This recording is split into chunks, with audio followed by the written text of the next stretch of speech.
Olá, meu nome é Alberto, seja muito bem-vindo e bem-vindo ao canal Dev Eficiente. No episódio de hoje, a gente vai implementar uma dúvida que surgiu durante a jornada doida Dev Eficiente, que é: eu estou recebendo os dados pelo meu controller e eu estou seguindo, uma tática de design de código aqui, que eu posso deixar um pouco da minha lógica no controller, tá tudo bem.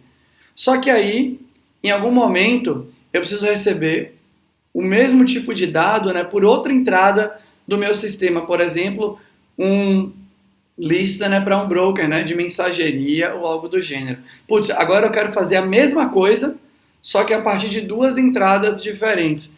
Como que eu faço esse código? Durante o vídeo, eu vou mostrar para você a forma clássica, que funciona, não tem nenhum galho, mas que te dá um pouquinho mais de trabalho, porque você tem que implementar coisas que já estão prontas no contexto geral.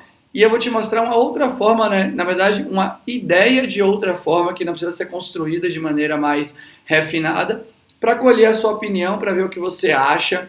E de novo, não me julguem mal, é só uma ideia e eu quero saber o que você acha disso. Então vamos lá para o código, que é o que interessa aqui. Então basicamente, vou tirar isso daqui por enquanto, eu tenho aqui um componente que processa o pagamento de forma assíncrona. Beleza? Então aqui, eu poderia estar escutando, numa fila aí qualquer de um broker, e quando chegar novos pagamentos assíncronos, eu recebo esses dados de pagamento aqui. E aqui, quero fazer um pagamento. Então é nesse método aqui, na verdade, que eu escrevi aqui, deixei service sem querer. Eu tenho aqui esse método pagamento service, eu tenho essa classe, executa pagamento service. E eu agora quero executar um pagamento, para um determinado ID de pedido e para um determinado objeto que representa um request. Aqui, por que eu estou passando essa referência, a dados pagamento desmembrada em duas informações aqui, simplesmente porque eu já tinha inicialmente, o meu código recebia inicialmente aqui, um ID do pedido e um request. E aqui eu fiz uma reorganização simples e o meu executa basicamente é o código que estava dentro aqui do meu controller. Então só tirando esse código aqui eu preciso receber o meu executa pagamento service. Então eu vou chamar aqui de pagamento service, por exemplo. Estou usando a terminologia service porque ela é muito comum no nosso mercado. Pagamento service.executa, eu vou repassar os parâmetros. Então, eu aqui preciso passar um long em um objeto do tipo novo, pagamento online request. E a partir daqui, eu também quero passar o ID do pedido e os dados do pagamento aí. Então, essa daqui é uma solução super válida, super comum. Alguns detalhes que a gente tem que se preocupar aqui, O primeiro detalhe é que você tem que lembrar, obviamente, e é um detalhe, é um recurso do framework que eu sugiro que use, beleza? Você pode continuar validando os dados aqui da entrada através da bin validation. Então você marca aqui sua classe, como validated, e aqui você pode vir nos seus parâmetros, e botar aqui, por exemplo, esse cara aqui tem que ser not nulo e esse cara aqui tem que ser válido. Então, válido é o quê? É executar as validações básicas aqui da bin validation, not nulo, enfim, tem que ter um número de cartão de crédito válido, tem um min, o máximo aqui, um exists ID, que é uma annotation que eu que criei. Então, isso continua funcionando de boa. O que é que você tem que fazer um pouco de código a mais aqui, Você tem que vir aqui, porque quando você vem aqui no seu controller, pensando aqui no Spring, eu tenho aqui uma classe de validação, que é o novo pagamento online validator. E eu tenho que executar todas essas validações aqui para verificar, vários estados aí do sistema, no sentido de se aquele ID do pedido existe, se eu tenho uma combinação de usuário-restaurante que precisa ser validada, se aquele pagamento, se aquele pedido já teve um pagamento gerado para ele, eu não quero gerar pagamento duplicado, por aí vai. Então eu faço todas essas validações por aqui. E aí o Spring aplica para mim essas validações de maneira automática através do Add Validators aqui, do Web Data Binder. Só que isso daqui não vai ser executado quando eu entrar por essa ponta. Não vai ser, Se eu chamar o executa aqui direto, as validações que estão aqui no meu controller não vão ser executadas. E aí, só para deixar claro, né? Você vai escrever um código, que obviamente que eu sei que vai ser escrito, que vai pegar essas validações que nesse momento estão atreladas ao framework e você vai desacoplar ela aí do framework. E aí você vai fazer a sua própria estratégia de validação, né? Você pode criar uma exception sua para soltar, né, os problemas de validação de modo que um handler aí do Spring pegue para você. Você pode fazer com que os seus validadores retornem objetos que representam erros e o seu executa, né, pode retornar um resultado, né? Então ele pode retornar aqui um exemplo de código, né? Ele pode retornar um resultado aqui. Esse resultado, né, se esse resultado tem erro, por exemplo, se esse resultado tem erro, esse é um código, inclusive, que eu já tinha feito, se eu não me engano, né? Então, se esse resultado tem erro, você poderia vir aqui, né, e fazer new, por exemplo, method invalid, se eu não me engano, né? Method argument, deixa eu ver se tem aqui, ó. Method argument not valid exception, e você pode fazer alguma adaptação, né, do seu resultado para a exception que você precisa lançar para dentro do Spring, por exemplo, de modo que essa exception seja capturada pelo handler padrão do Spring e ele transforme isso para uma saída interessante para o cliente que vai consumir. Então essa era uma possibilidade, com certeza. Como eu falei no início, eu não tenho nenhuma dúvida que você já resolveu isso e talvez com essa estratégia, talvez com o seu executa soltando a exception, que você bota aqui um try catch e você deu um jeito, né? Você adapta o seu domínio, né, para a sua saída do framework específico. Inclusive isso é suportado pelos estilos arquiteturais aí, né, que as empresas muitas vezes seguem, né, seja arquitetura hexagonal, clean architecture ou qualquer outro modelo aí, mas basicamente é um pattern padrão que é o adapter. Pouco importa se você vai implementar aqui na mão, você criaria uma classe que adapta o resultado para uma exception que precisa ser lançada para dentro do framework específico, para que ele seja notificado daquele erro específico que você quer mapear para a saída aí do usuário. Então essa é uma possibilidade. Uma outra possibilidade que eu quero trazer para vocês é o código já estava aqui implementado no meu controller, né? E não é que estava bizarro esse código no meu controller. Eu inicio um pagamento, cato processo aqui as transações e salvo e adiciono uma nova transação, né? Novas transações nesse meu pagamento que foi salvo. E eu já tinha as validações aqui, estava tudo certo. O que eu queria?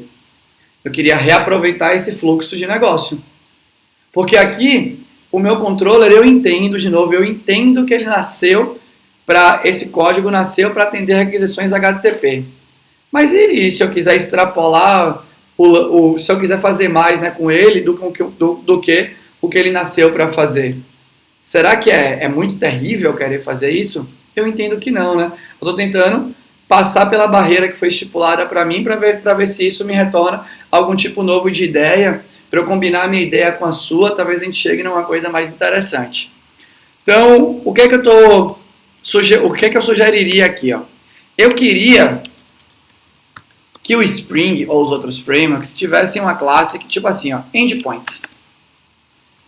Então aqui vai ter uma classe que chama endpoints.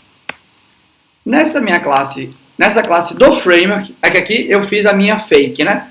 Mas dessa classe do framework, que poderia estar pronta do framework, endpoints, o endpoint eu poderia fazer assim, ó, endpoints.execute. Eu quero executar o novo pagamento com online controller para o método paga dados.getID pedido dados.getRequest. E aí basicamente eu estaria executando a mesma lógica que eu executei antes, porque eu quero fazer o mesmo fluxo, só mudou o ponto de entrada.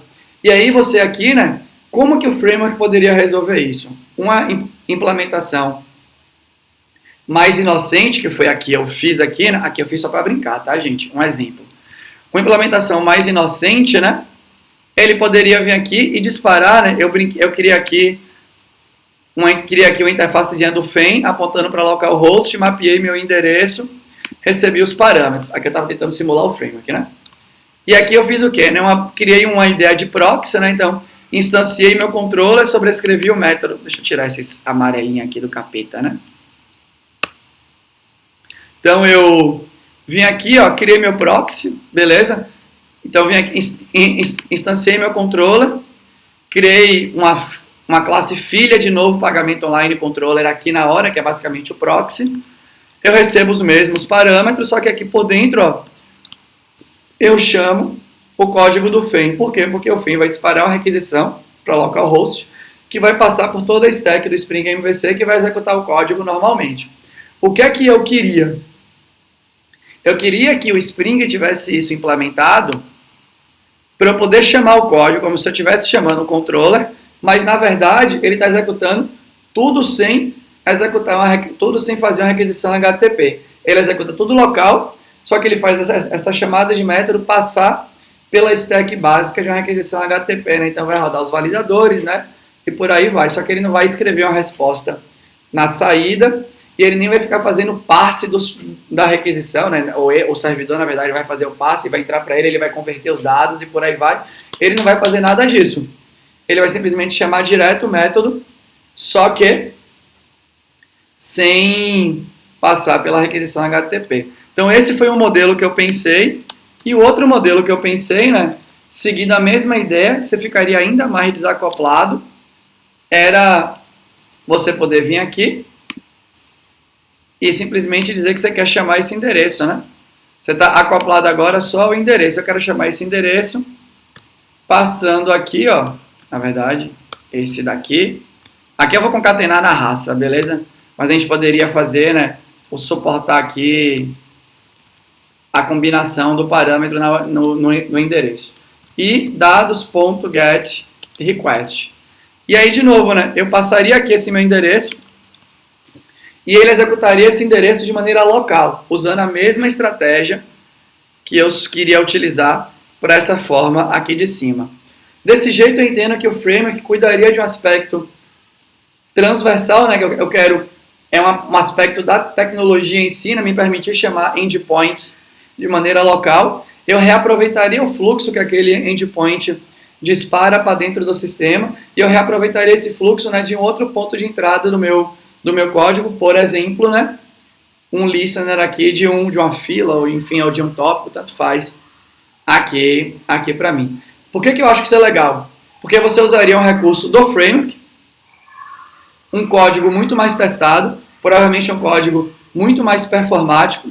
Você não precisaria adicionar nenhum novo tipo de teste na sua aplicação, porque você estaria executando um fluxo que já foi testado ou de maneira isolada ou de maneira integrada, pouco importa aqui.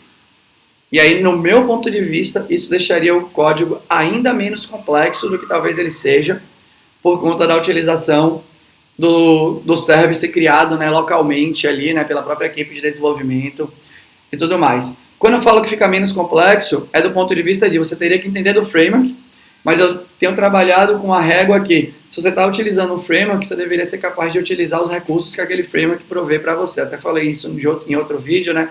Seja especialista da tecnologia que você está se propondo a utilizar. Mas essa foi a minha ideia, né? Eu queria fazer as chamadas HTTP local sem disparar, né? Sem abrir um socket e realizar a chamada de verdade. Eu simplesmente queria simular que o framework desse esse suporte para poder acessar os códigos do meu controller usando a mesma assinatura, tudo bonitão, só que rodaria tudo em memória. Ou seja, você ganharia a velocidade da memória com todo o fluxo que já é executado para a stack web padrão aí do framework. Basicamente era essa a minha ideia. Eu não sei o que você achou. Se você gostou, deixa um comentário aqui. Se você não gostou, odiou, ou tem um comentário construtivo, deixa aqui também. Eu vou ter o maior prazer em conversar disso aí com você, beleza? Mas era isso por hoje. Meu cabelo tá ficando cada vez maior por conta da pandemia. Mas basicamente era isso. Eu espero que vocês tenham gostado. Muito obrigado por ter ficado comigo até o fim do vídeo. Tchau!